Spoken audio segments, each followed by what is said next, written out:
Breeding rabbits at home can be both rewarding and manageable if done correctly. Whether you're doing for meat, pets, or to grow your own small rabbitry, understanding the basics of rabbit breeding is essential. In this video, we'll walk you through the key steps you need to know before, during, and after breeding rabbits at home. Let's start with selecting the right rabbits. You need a healthy doe, that's the female, and a healthy buck, which is the male. Both should be at least 5 to 6 months old before breeding. They should be active, alert, and free from any signs of illness. Avoid breeding rabbits that are underweight, overly aggressive, or showing signs of genetic defects. Make sure they are the same breed or compatible breeds, especially if you're breeding for specific qualities like size or temperament. Next is the mating process. Always take the doe to the buck's cage, not the other way around. Bucks are territorial and more confident in their own space. The mating process usually happens quickly. The buck will mount the doe, and once successful, he'll usually fall to the side or backward. This indicates a successful mating. You can repeat the mating again after a few hours to increase the chances of pregnancy. After mating, return the doe to her own cage. Never leave them together unattended, as rabbits can become aggressive and injure one another. Mark the breeding date on your calendar. Rabbit pregnancy lasts around 28 to 31 days. About 25 days after mating, place a nesting box in the doe's cage.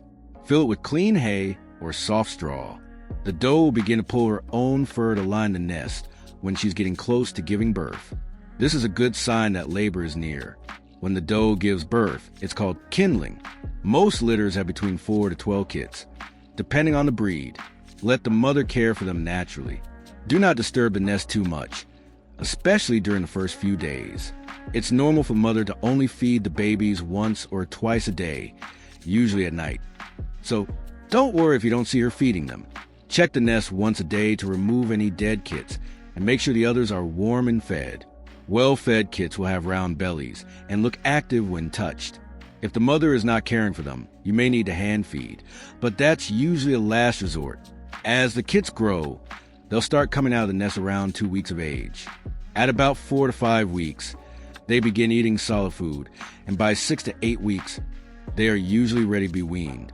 You can now separate the young rabbits by gender to avoid accidental early breeding. Be sure to provide fresh hay, water, and rabbit pellets during this time. Clean their cages regularly to prevent disease, and monitor the kits for signs of weakness or illness. Remember, breeding rabbits should be done responsibly. Don't breed more rabbits than you can house or care for. Also, avoid back-to-back pregnancies for the doe. Give her at least a few weeks of rest before breeding again. To summarize, choose healthy rabbits that are old enough to breed. Always breed on the buck's territory. Provide a nest box at 25 days. Avoid disturbing the mother and nest. Wean the kits at 6 to 8 weeks. Keep the environment clean and stress-free.